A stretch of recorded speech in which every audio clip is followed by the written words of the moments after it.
So, who in the audience is a history buff? Who likes history? All right, great. I'd like to make this an interactive presentation, so if you have any questions or any comments or anything like that, please feel free to interject. And I think it's important that when it comes to history, it's all about telling the story, right? And if you've heard stories, and if you've have ancestors who know of anything about this particular era or history of our area, please bring them forth and make us aware of them. The river rafting era was a pretty prominent time in our area, and the last river raft went down the river in 1922. But prior to that, there was a lot of productivity in the period. The Ramseysburg home site here played a very significant role in this period of history, in that it was a distribution point for the lumber that came off the rafts. So there's a rock alongside the river that's got a ring in it, an iron ring, and that ring was probably used for mooring or for bringing Durham boats up and down the river. So that's one piece of evidence that we have that it was a destination, but we'll also be highlighting some other areas within the barn structure here today that are evidence that it was probably involved in the river rafting era. And this was really a distribution barn. This wasn't a barn that necessarily had big livestock. There's no huge acreage of fields here. So it was used to house goods and probably pigeons, because there's some pigeon poop still around. It was used for really acting as an area to take the lumber off the river and distribute it into the surrounding areas. And it's one of the reasons why probably, the Moravians were successful up the road, because Ramseysburg is the shortest distance from the river to Hope. So this terminus right here is the road that goes directly to Hope. The timber came from the upper parts of the Delaware River. It was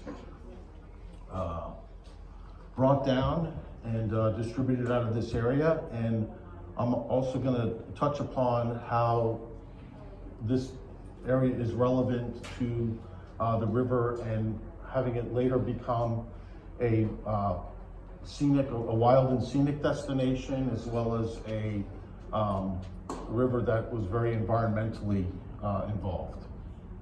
And one may think, well, how is cutting down lumber and cutting down big trees environmental?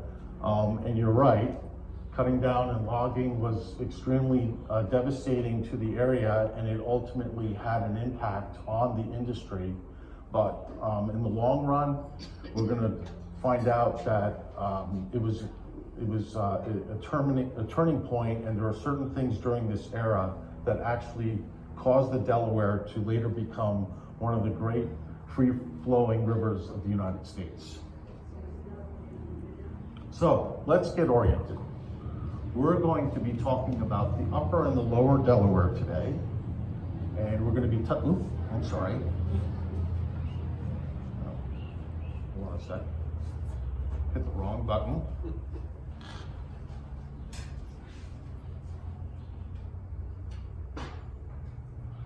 So we're going to be talking about areas like Walton and Hancock right here.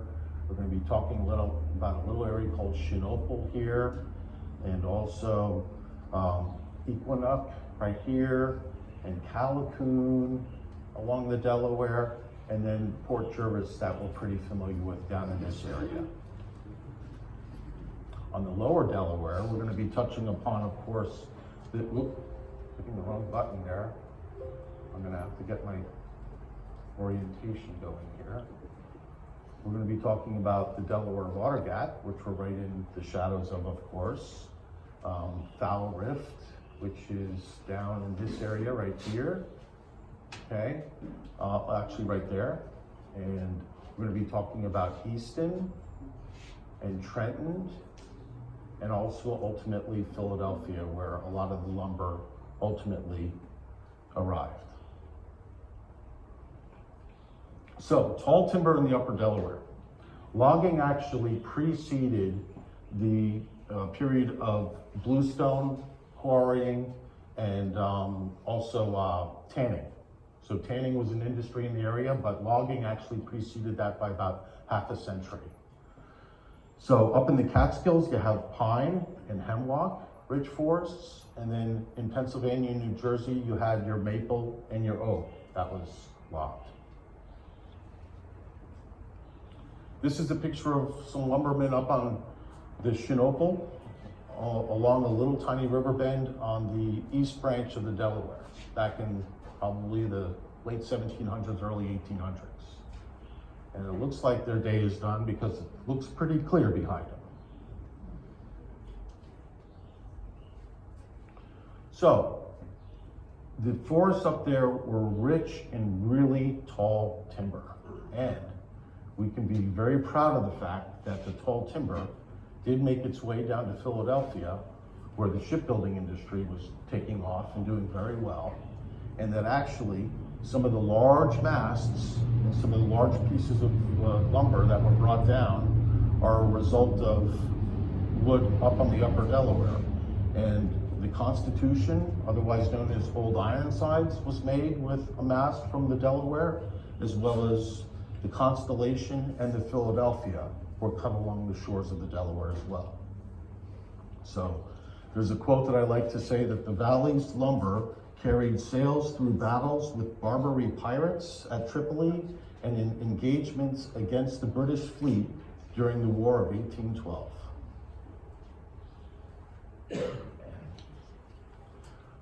I want to touch upon the barking and the barkers and the tanners who did take advantage of the lumber and every part of the lumber too, right? Because, you know, we were mainly interested in the wood, but the bark played an important role too in tanning, and the hemlocks were rich in doing that.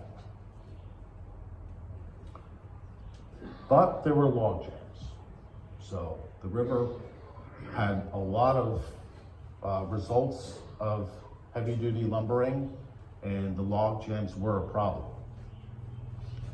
So thus the timber raft was realized, and rafts started to be built on a very crude level, but they took advantage of this time of year, because this time of year were known as freshets. And freshets were basically when the spring or when the winter snow melted, it filled up the valleys, rivers, and ultimately got down to the Delaware. The river rose and it became perfect for rafting down the river to as far as Philadelphia. So this is a little article about, it says about 9 a.m. the Delaware was commenced rising, and before 2 p.m. had risen 15 feet. The freshet cleared all the logs from the river and leaves it navigable the whole distance. And the lumbermen here commenced sailing their rafts in the river.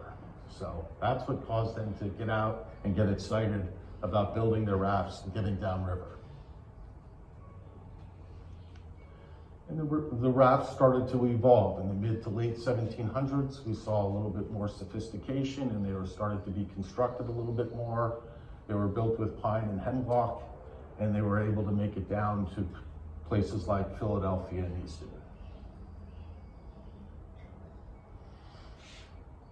Famously, in 1760, a guy named Daniel Skinner got together with a couple guys, and they built a raft, and they were successful at taking a large raft all the way down to Philadelphia. So Hosea Parks was the bosun who worked with Daniel. Unfortunately, they lost the third member of the crew. They fell off the raft and drowned, but they made it down on an 80-foot pine log raft from Callicoon to Philadelphia. And they were so, well, should I say the Philadelphia shipbuilders were so excited about having fresh lumber in high quantities coming down the river to them that they crowned Daniel Skinner Lord High Admiral of the Delaware. And this, of course, allowed Daniel to become sort of resourceful, and he was able to corner the market and established a monopoly on river rafting in the very early days. And it's, he basically demanded, or should I say, was paid in the form of a bottle of wine or a bottle of whiskey, and granted permission to the early rafters to raft down the Delaware. So without doing so, they weren't allowed to go down the Delaware. But all in all, well over 3,000 timber rafts went down the Delaware River. So the lumber was cut up in the hills. It was rolled down the hills into the rivers during the winter, where it would hang out on the ice. And it's interesting because in my research, talking to various people, a lot of people remember not necessarily the rafts, but they remember seeing culverts along the river filled with these logs, right? They remember that as a kid, going down to the river and seeing just all these logs along the riverbank. And then these small collection of logs were put together and built into what's called colts. And they were then assembled into larger rafts. And they could be as much as 120 feet long by 30 feet wide, and sometimes even larger, which we'll find out. So it's pretty amazing how these could be assembled. So some of the tools that were involved in building these. You had augers, which on the left-hand side is that drill thing with the handle on it. You had shackles and lashes. There's a little lash here that's built with two pillars here. And this was, the lash actually was made of a sapling and some wood there, and it was put around a log. Then you had your bows, you had your plugs, you had these things called log dogs, which were pounded into the logs, and chains could be brought through them to hold all the logs together. And we actually have a couple samples of these right here if you'd like to see some. These are actual antique log dogs. And we had crosscut saws, which were these big saws here, right? You had the double-bitted axe here, which is actually an American invention. We were responsible for thinking of the simple idea of putting another side on the axe to make it a double-bitted axe. You had steel tongs, raft shackles, and spuds. The spud is right here. It's this long pole with a little blade on it. And can anybody guess what that may have been used for? Chip and ice. I'm sorry? Chip and ice. Mm-hmm. Probably was handy for that. Deep arcing. That was for deep arcing, yeah. It was used for getting the bark off the logs. And then there was different types of rafts, right? You had your spar raft, which is very just simple lashing tree trunks together, you know, probably of huckleberry and huckleberry fin fame, right? You had the timber rafts, which were actually made of squared logs. You had lumber rafts, were actually constructed of lumber. And then you had more sophisticated arc rafts, which were, built so that they could hold a lot more goods. So they had a flat bottom and they could carry more items. So by the 1800s, sawmills were flourishing along the Delaware, and the timber industry was really taking off. This is a drawing of the Stockton area of the Delaware, and there's about 7 different mills highlighted in yellow, all along these little tributaries of the Delaware River. So lots of mills were part of the towns and were responsible for building up the lumber and distributing it out to the area. And Ramseysburg is a perfect example of that in our area. So upstairs, up the stairs right there with the warning tape, and right above our heads here are a couple timbers that we feel may have evidence with these holes in them that they could have been augered, right? And augered timbers and used in rafts and then later built into the barn here. Haven't proven it yet, but there's a good chance. So in the 1800s, the timber raft really was improved. It got to be a pretty sophisticated raft, and there was lots of different ways that they could be built and kept together, and it really became a pretty gargantuan element coming down the Delaware. In this case, this one was about 148 feet by 160 feet long. It had 25 courses of boards, consisted of 25 courses of boards deep, and it contained about 180,000 feet of lumber. And it was also, could be loaded, when they got this big, they could be loaded with a lot of other stuff too, like shingles or marble or slate or barrels of produce or all kinds of stuff, because they were big, large, and they could transport a lot of material. The oar design, it's kind of cool. They were big. If you see here on the model, it's a big oar, all right? It consists of a long piece of log, and then it had a sapling. It was placed at each end. It varied in length from 50 to 70 feet, so they were big. And they were balanced on head blocks and held into position by a large oak pin. So there's a little pin there on the end of the raft that holds the oar and allows it to be maneuvered and steered.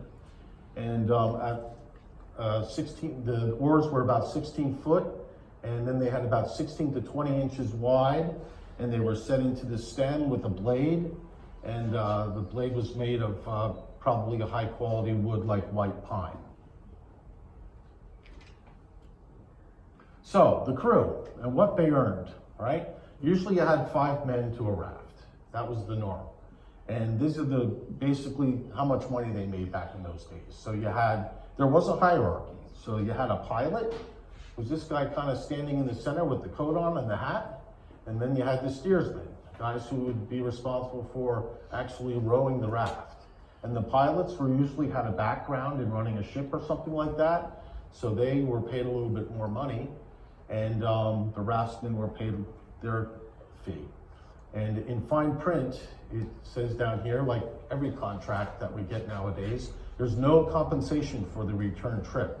So once you get down, whether it's days or weeks, you're not paid for the way back.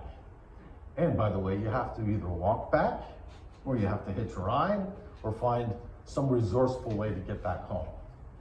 So some owners of the lumber would pay the pilot a little bit more money for steering their raft through Foul Rift, which some of you are probably aware. Foul Rift is a rapids area south of Belvedere, and it's a pretty nasty place to try to navigate.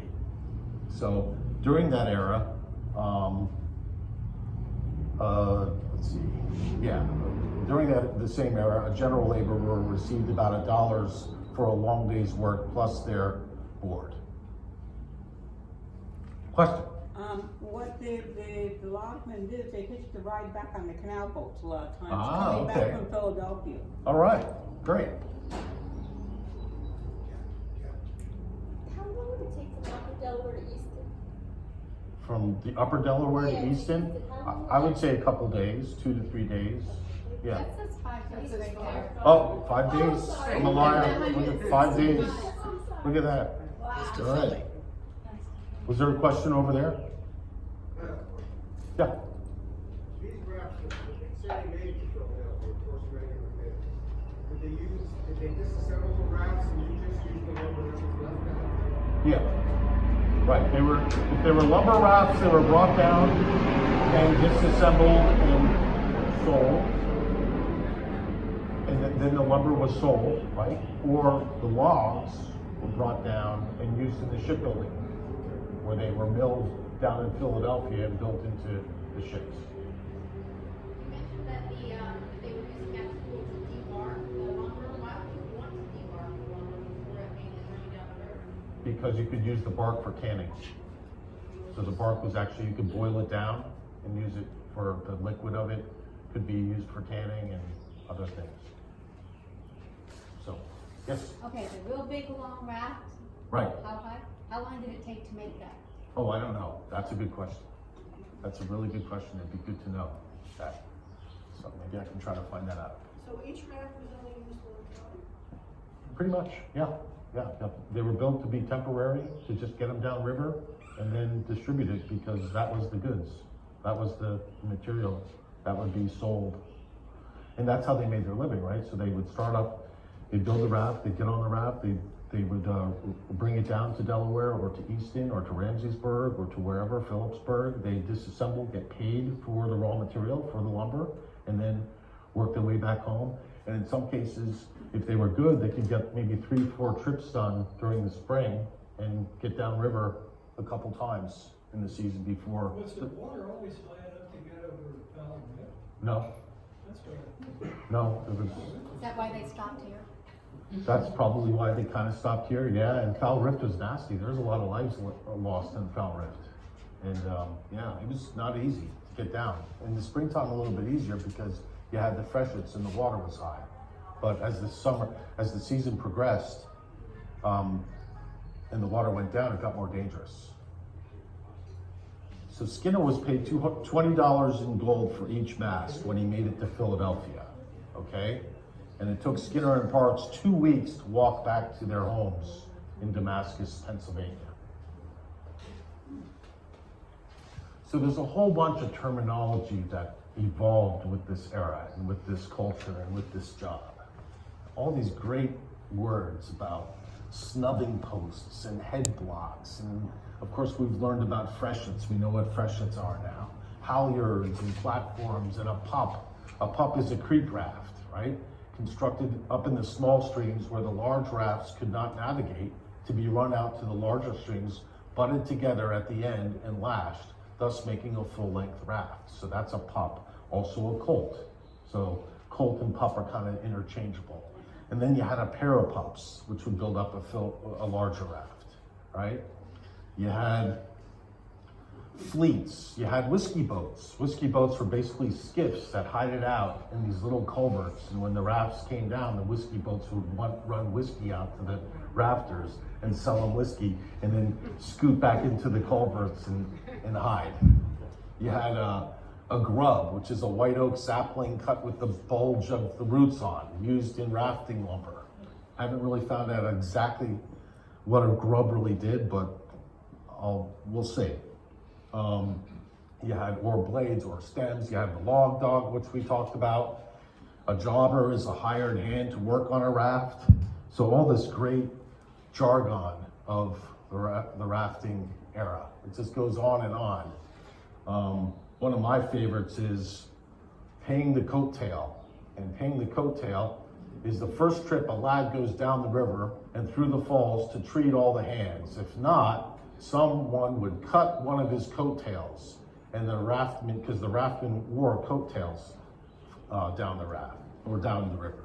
So there's thumbing, which is a certain type of game where you're placing a bottle alongside something on the raft so that the contents were just one drink above the top of the object measured by. Lower levels were continually needed as the game progressed. I wonder why. Right? So it's fascinating just how all this has been lost, but now we can learn more about their culture.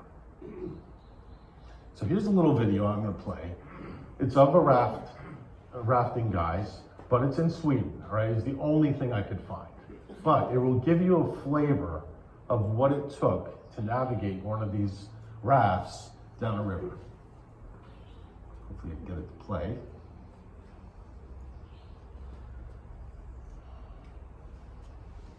This is just a skiff.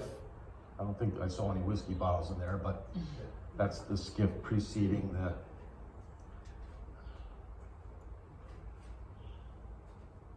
This is from the 30s, 1930, this was built.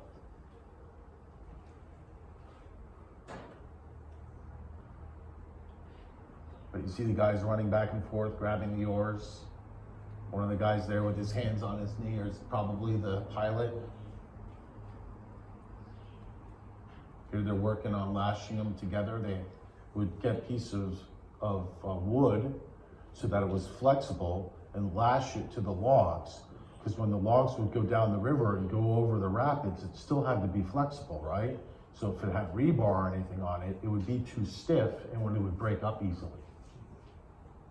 But they would tie it with iron or metal or wire.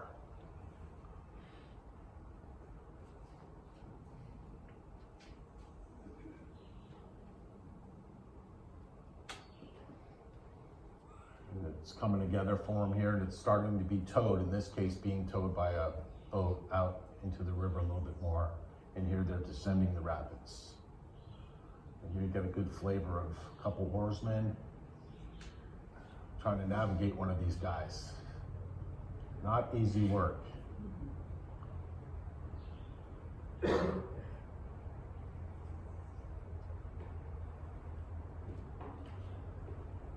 Once those oars got in the water, it was pretty hard to do.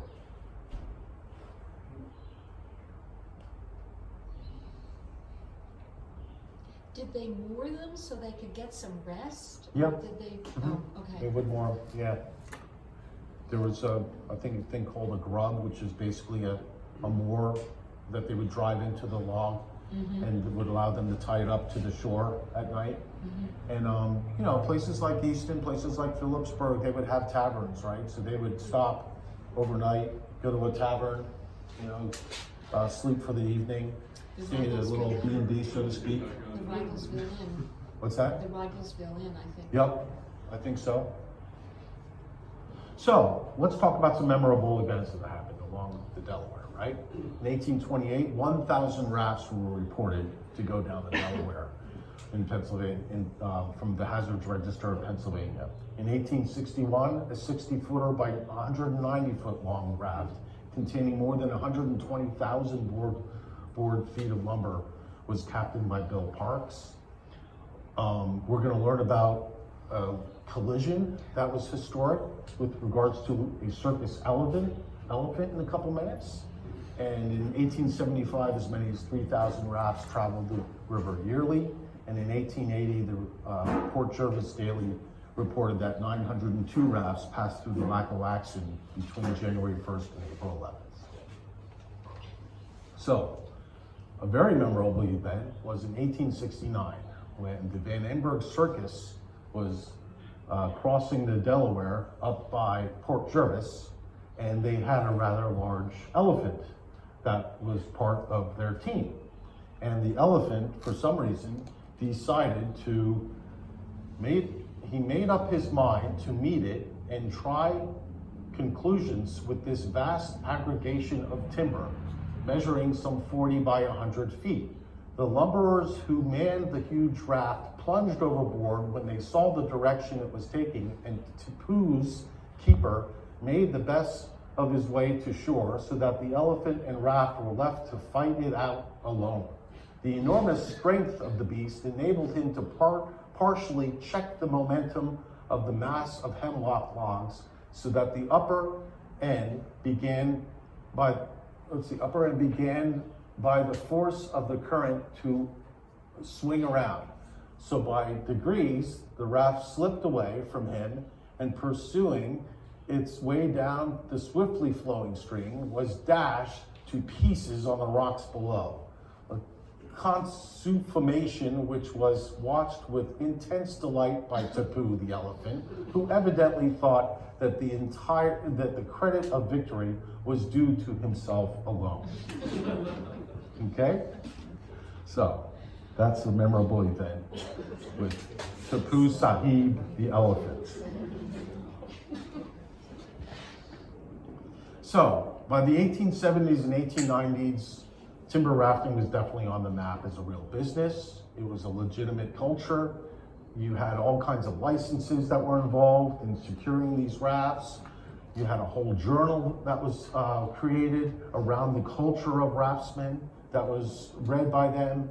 So it really was a very interesting period, and I just think it's amazing that it's kind of been lost and no longer, memorialized and remembered. But here we are today, learning about it, and hopefully I will shed some light on this for you. And did you find out that the loggers were different than the rafters. So the rafters used to go up there, what they would contract, or were there companies up there and people were, or were they just buying from the loggers? Yeah. How was Well, in some cases, the loggers were the rafters. it? Oh, there were, Yep, yeah. yep, Okay. and we'll learn about that. Okay. In some cases, rafters were businessmen that just, you know, they wanted to make some more money. They also saw it as adventurous. So they looked at this as kind of like an adventure, as a way to make more money. And then later in the period, I think it really was a business. It was a profitable business. And we're gonna learn about with some people right in our backyard and how they became successful as lumbermen due to the rafters and the teams that they would hire to do the rafting, whether they be businessmen or someone looking for a job or lumbermen. So by this time too, the whole circuit, all the way from Hancock, New York to Easton and Philadelphia was pretty well paced. I mean, you had these huge collections of rafts that were just seen along the Delaware pretty much on a normal basis during the freshet and during the summer season of this time in this period of commerce. So a lot was written about it, a lot was announced about it when the rafts were in the neighborhood, because they would disembark and go to taverns and give the area's business and then get back on and disembark to get down to Philadelphia. So it was pretty cool. Also, you had pretty sophisticated rafts being built. So this raft here is a good example of a lumber raft. This raft is no longer logs. This is all lumber that's been milled, that's been put together with a pretty sophisticated interlinking system. And when they get down to where they need to get down to, it's ready to go to market right away. It does not have to be milled, right? And if you notice here too, there's a shed here with a stovepipe. So this raft was built to definitely do overnights, and the guys could hang out in it, and they had their little skiff that they could cruise into town and get off to.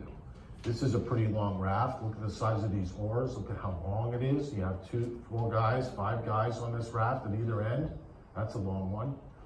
This one is, we're gonna learn about this gentleman in a couple minutes. This is a raft right in our local area, and this is one on the East Branch.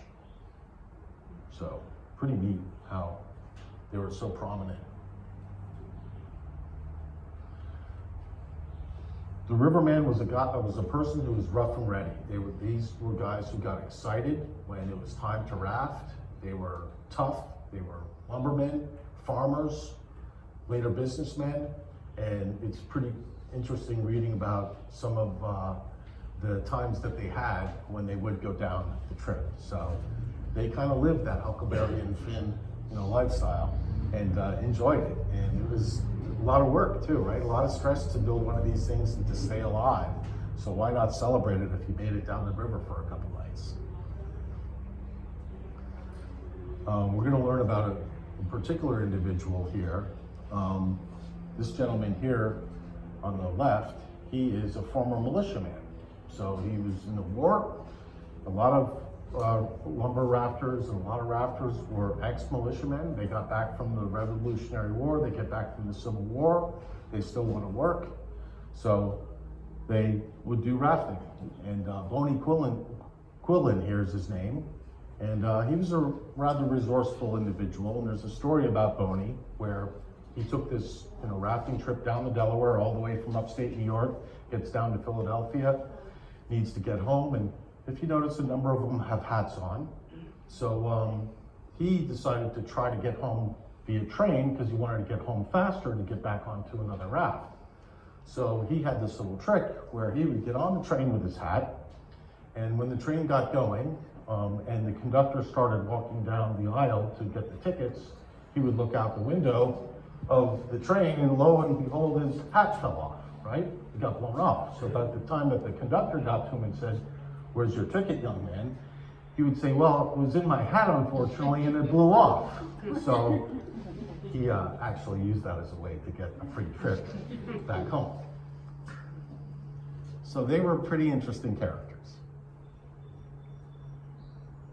This is a story about 14 guys, a group of 14 guys. Here's an article here. I'm not gonna read the whole thing, but they were consisted of prominent businessmen. They had supper and stayed the night at the Fowler House in the Port Jervis area.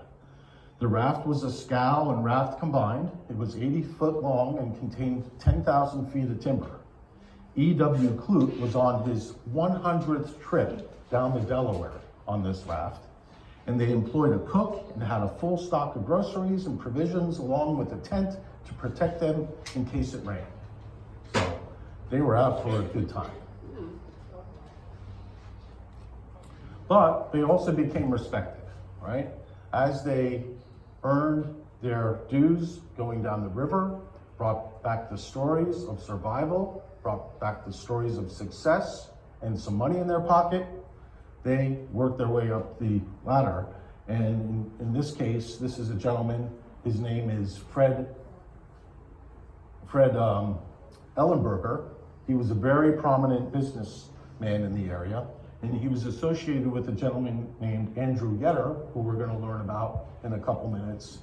And they worked together as a very successful business team. I'm not going to call them a lumber team. These guys were businessmen, and they were there to make some money. And if you look close at this photograph, and you see the slope of the mountain right there, and the way that this bank is, and the bend in the river, I'm going to suspect that that's the Delaware Water. And we have another picture that's going to prove it too. Not necessarily this picture, but we'll see a picture of the gap with the log raft in it. And And there it is. we would be below that, so it's Yeah, really we're in below our this. area. Yeah, so it's working its way down here. So this is definitely the gap, right? I mean, look at that. That's the telltale slope. Here's the train tracks right here, right? Because you had the train there. And this is one of those gargantuan rafts. Not a very good picture, but we found it.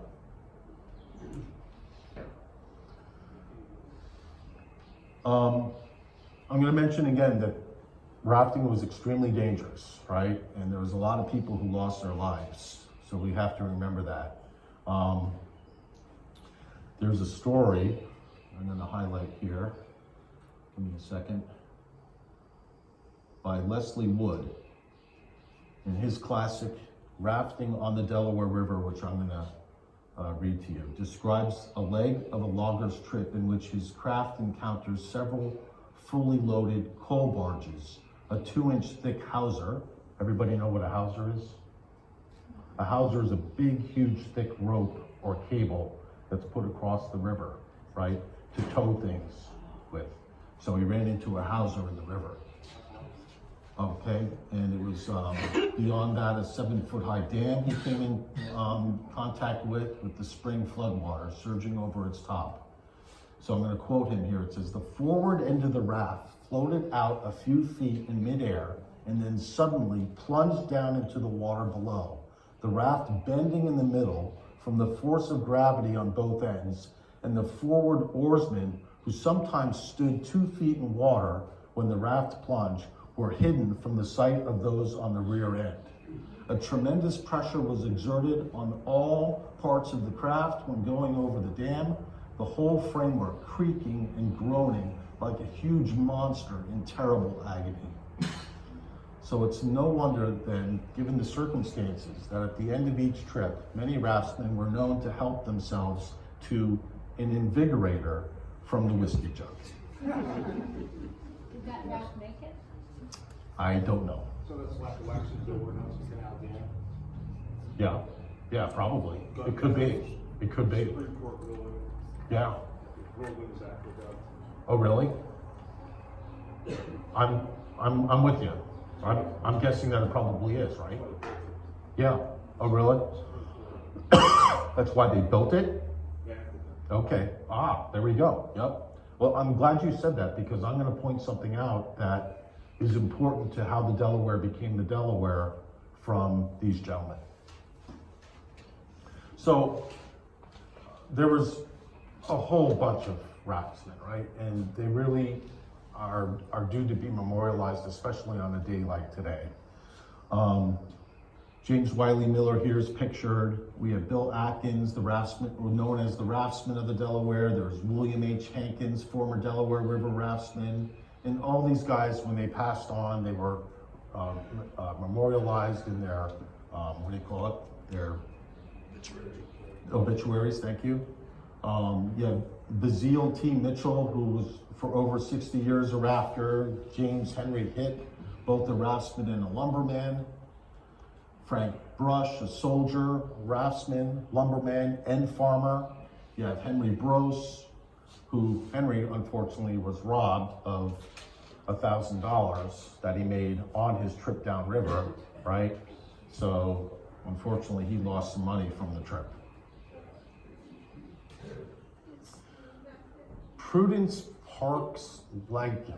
I don't think you probably want to meet her in a dark alley, but she lived to 106, and she was the daughter of Hosea Boston Parks, who's the guy that went downriver with Daniel Skinner. So we gotta think of the ladies here, and here's Prudence. So she was a tough girl and deserves credit for being related to one of the pioneers of the timber rafting era. Okay, he later became known as, because of that trip, he became known as Boston Parks. Then we have Alexander Calder. Alexander was a Methodist preacher and an evangelist. He built a raft for his family with a cabin on it to go to Philadelphia to take a ship to Africa for missionary work. After his raft and family cabin stove, which means got caught on a shoal near Equinox Creek, he found the area so desirable that he moved his cabin from the raft to land and ended up buying 2,222 acres, divided it up and became a local pastor, store owner, farmer, lumber businessman, owner, and offered his house for boarding raftsmen in Equinox, Pennsylvania. God bless him. Then we have Mr. Yetter. Andrew Yetter is from Blairstown, New Jersey, folks. Commonly known as the Lumber King, okay? He was extremely successful, a very prominent lumber dealer, and owned several tracts in Pike, PA, that he purchased from Mr. Pinchot. We know, some of us know who Mr. Pinchot is, where the rafts were assembled, and he hired teams of rafters, which Fred Ellenberger, the guy I pointed out before with the coat on and the hat, standing on the raft, would manage and direct. He also ran railroad tie rafts in the 1890s, and he would sell to the Delaware, Lackawanna and Western Railroad, and the New York Southern and Western Railroad. So please, if anybody knows more about the Yetter family in the area, Chrissy, awesome. Let's go for it, all right? Would love to know more about Mr. Yetter. So, they were concerned that they weren't being successful, and they weren't getting all the way down to Philadelphia in some cases because of the dams that were starting to be built and some of the piers that were starting to be built on the Delaware. So these guys got together and formed what's called the Raftsmen Council in 1870. And they started to plead for the cause of not building any dams, and probably why the aqueduct was probably built, maybe. But I'm going to contend and put forth that this was a very important period for our river and for what we now know as the Delaware as being a wild and scenic river, because it wasn't dammed and because it is a free-flowing river.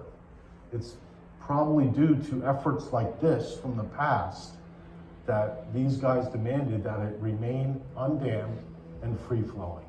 So credit to them in a big way. Any questions so far? So let's pop to the, let's move forward.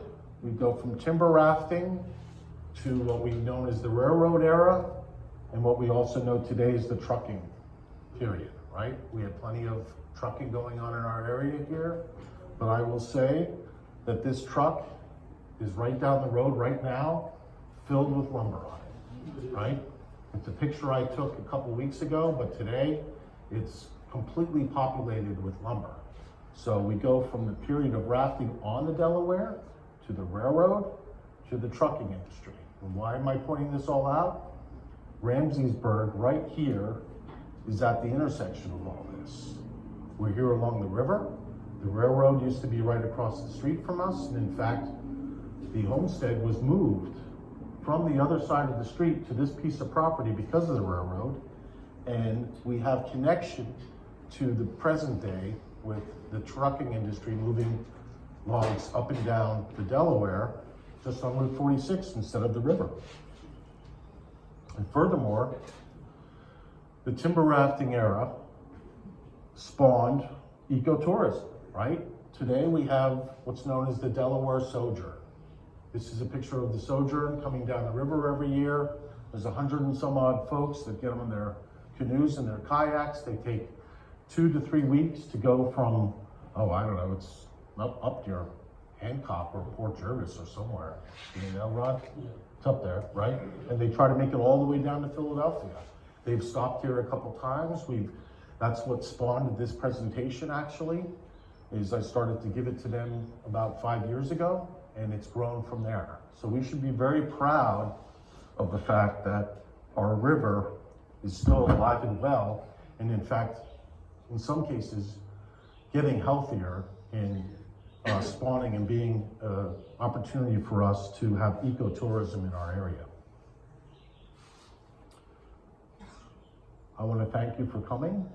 I want to thank some of the members of the Historic Commission that helped put this together.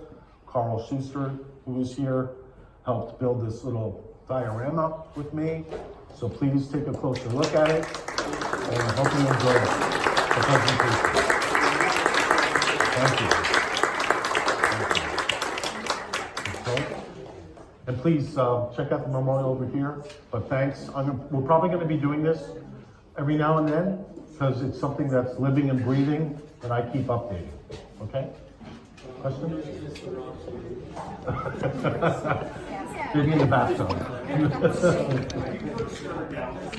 I have heard of Sarah Gallagher. She's self-taught, and she lived in the Delaware Valley her entire life. And she was Boston. Yeah? Mostly in the 19th century. And I remember it's short little poems. It's about the pollution of natural resources and sadness.